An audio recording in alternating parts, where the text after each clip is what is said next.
Entrevistas. Y a propósito del Día Internacional de la Lucha contra el Cáncer, nos da mucho gusto recibir en este espacio de noticias, en esta mesa de trabajo, a la doctora Arcelia Varela. Ella es oncóloga y precisamente nos acompaña esta noche. Doctora, bienvenida, muy buenas noches, para hablar sobre este tema importantísimo en el ámbito de la salud, el cáncer, algo que creíamos que, y digo creíamos que era todavía imposible ser erradicado, pero que hoy, justo en esta fecha, se abre una luz en el camino. Doctora, bienvenida. Muchísimas gracias por la invitación. Y sí, efectivamente, hablando de cáncer, hay muchas novedades en cuanto a los diagnósticos, las erradicaciones de algunos cánceres detectados, sobre todo tempranamente, que es lo que siempre nosotros tratamos de fomentar, una preocupación continua por la detección oportuna.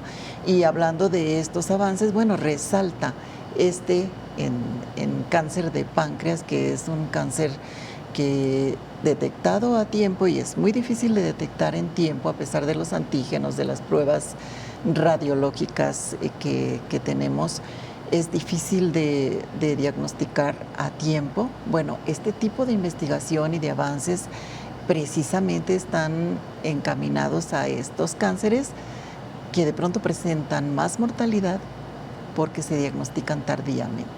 Claro, escuchamos en esta pieza de nuestra compañera Rocío López Fonseca que un examen de sangre nos puede alertar sobre la presencia de células cancerígenas, doctora. Sí, hay un antígeno específico casi para cada uno de los cambios celulares. En este caso, el CA-19, es importante pedirlo, y dependiendo de los síntomas, como bien decía Chio en su artículo, dependiendo de los síntomas que el paciente nos presente, hay factores de riesgo en cáncer de páncreas que es importante que tengamos en consideración. Muchos son comunes a todos los cánceres. Entonces, así nosotros, una vez teniendo una buena historia clínica de nuestro paciente, determinamos cuáles son los antígenos en los que quizá nosotros encontraríamos alguna alteración, ¿sí? Por ejemplo, entre los más frecuentes, nosotros sabemos pedir el antígeno específico para páncreas, para mama, para ovario, y es una guía, solamente es una guía.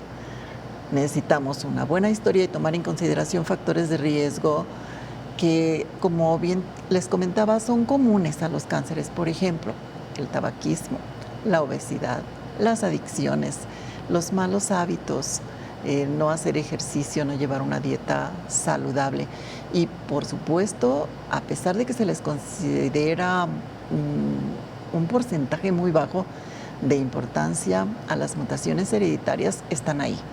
Claro. Están ahí los síndromes de mutaciones de genes que tenían obligación, ahora sí genética, valga la redundancia, de protegernos de estos cambios celulares. Nuestras células son maravillosamente renovables, milagrosamente renovables.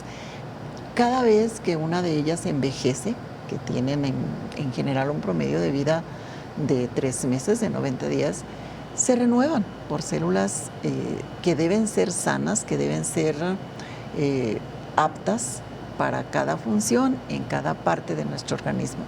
Sin embargo, muchas de las veces estos cambios genéticos que debían hacer que si había una mutación o algún daño en estas células nuevas, se sufrieron una autodestrucción, una apoptosis, de pronto no sucede. Entonces, a pesar de que se le considera solo un 5% de importancia en la incidencia de los cánceres y el resto se anota en los otros factores de riesgo, que generalmente tienen oportunidad de modificarse de alguna manera, como dejar de fumar y así evitar cáncer de pulmón, de vejiga, Claro. como dejar de comer exceso de grasas y tener obesidad, que igual páncreas, mama, pueden verse beneficiados con este tipo de hábitos saludables. Claro. Ahora, doctora, usted hablaba de los antígenos que son muy específicos para algún tipo de cáncer y que evidentemente estos los debe ordenar un médico, Un especialista, un profesional de la salud. Sin embargo, estos exámenes rutinarios que suelen hacerse pues, los humanos, me refiero, por ejemplo, a una química sanguínea. Ahí, ¿esto les puede dar a ustedes algún indicio también de detección temprana? Bueno, una química sanguínea es un análisis detallado de las sustancias que corren por nuestra sangre. Es muy amplio. Cuando hablamos de antígenos es un estudio químico. Pero cuando hablamos de ese paquete que va a las personas y se hacen de exámenes generales que incluye una biometría, una química, un examen general de orina, podrían darnos alguna idea si encontramos anemia severa, pérdida de peso severa en este paciente, algunos otros cambios en la fórmula de células producidas por la médula ósea, pero no es como un estudio general, ¿sí? Definitivamente, sí es un médico especialista en oncología el que puede tener más idea de qué antígeno pedir. Yo mencionaba al inicio, no podemos pedir, no sé, 20 antígenos, ¿no? Para empezar, pues no todos corresponden a los riesgos y a los factores de riesgo que tenga mi paciente. Claro. ¿Quiénes deberían de hacerse un antígeno, el estudio de antígeno, doctora? ¿Quiénes? Todos, pero de acuerdo a la clasificación después de una buena revisión de historia clínica. Por ejemplo, las personas que tienen esa posible falla genética en las familias, lo sabemos porque platicamos con la mamá, con la abuela, de que se murió el tío, de que se murió la familia en sí. Tiene antecedentes de cáncer en la familia. Tiene antecedentes de cáncer en la familia. Luego ahí nosotros podemos encontrar en un solo grupo, por ejemplo, colon, mama, ovario, endometrio, estómago. O al revés, encontramos en los caballeros, por ejemplo, ya un poco más disminuida la incidencia en cáncer de pulmón por el tabaquismo, pero seguimos encontrando, por ejemplo, próstata. Y en próstata hay un antígeno específico para nosotros medir si hay riesgo de un cáncer prostático en hombres hasta de 40 años si tienen la predisposición genética, o un poco más adelante, 50 años, y empezamos a preocuparnos por ese antígeno prostático. Claro, qué bueno que lo menciona, doctora. ¿Cuáles son aquellos cánceres que, si se detectan a tiempo, son curables? La mayoría, son un porcentaje grande de cánceres que son curables. Por ejemplo, mama es curable detectado a tiempo. De ahí que nos desvivimos por fomentar las campañas de detección oportuna. Páncreas era de los menos curables, de ahí que estemos así como de fiesta, ¿no? Claro. Por todas estas investigaciones, porque era de los menos curables. Pero pulmón, por ejemplo, es de los que más problemas nos dan.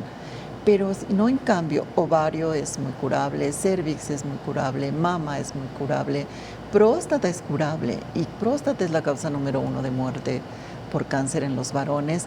Y si se hiciesen sus antígenos y sus revisiones, si las personas mueren de pudor. Cierto. Los hombres mueren de masculinidad y las mujeres de pudor. Claro, porque justo estos cánceres que usted menciona, curiosamente en el caso de la mujer, pues son las revisiones que tendrían que hacerse de manera rutinaria, por lo menos una vez al año, y los hombres lo mismo. Es decir, que estos se hacen casi que de manera obligatoria y de manera rutinaria, no como pudiera ocurrir pues con el pulmón o con el páncreas, que uno no se hace regularmente no se hace una revisión rutinaria de pulmón. Es como un poquito más difícil hacerte una broncoscopía, una rectosigmoidoscopía. Sin embargo, a partir de los 50 años es importante hacerlo.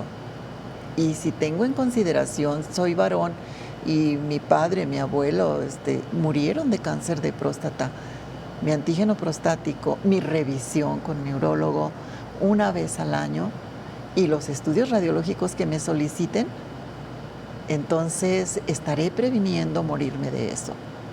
Doctora, la vacuna contra el cáncer. Las vacunas contra el cáncer se deben aplicar. Las que tenemos se deben aplicar. Es importante. ¿Hay vacunas contra el cáncer? Hay vacunas, por ejemplo, que consideramos que influyen en disminuir la tasa de cánceres de cervix, por ejemplo, con la vacuna del VPH, que refuerza de alguna manera la inmunidad. La principal vacuna son nuestros cambios de hábitos. Claro. Y sobre todo la disciplina de hacer nuestros chequeos anuales. Y nos encontramos aquí con una gran cantidad de, yo diría, vicios que tenemos los seres humanos. O sea, no quiero gastar en eso, pero quiero que me salga negativo. Quiero estar segura de que no lo tengo. Pero hay muchas formas de mostrar miedo. Claro. Y son formas de mostrar miedo más que otra cosa. Sí, bueno, yo creo que a casi nadie le gusta acudir a realizarse estos estudios, y quizá mucho de esto tenga que ver con el miedo de que se encuentre algo, pero hay que hacérselo porque, ya lo dijo usted, si se detecta a tiempo, es muy probable que se cure. Y es pues muy triste que la tercera parte de los pacientes que se reciben en los servicios de oncología van en etapas avanzadas. Del cáncer que nosotros mencionemos, va en etapa avanzada. Y cuando nosotros detectamos un tumor de 2 centímetros, 3 centímetros en mama, lo vemos chiquito. Claro. Tiene 10 años conmigo. Entonces, diagnosticar no es fácil tampoco. Esa es la razón por la cual debemos disciplinadamente cada año revisar qué siento, qué cambios tengo, comentarlos con mi médico, con mi primer contacto. Y mi primer contacto, nos constan los que somos profesores en la Universidad de Guadalajara, mi primer contacto, mi licenciado en medicina que yo veo, sabe detectar cáncer de próstata, sabe detectar cáncer de mama, sabe detectar cáncer de hígado, de pulmón, que son de los cánceres ahora sí como que en frecuencia. Más comunes. Tiroides, por ejemplo, es también muy curable, muy curable, y lo saben detectar todos los primeros contactos, aunque no sean especialistas. Claro. Doctora, ha sido un gusto charlar con usted esta noche y particularmente en este día justo dedicado pues a la lucha contra el cáncer. Muchas gracias. Desde el año 2000 que estamos luchando con esto. Al contrario, la agradecida soy yo. Muchísimas gracias por la invitación. Muchas gracias. Es la Hasta doctora pronto. Arcelia Varela, doctora oncóloga. Nosotros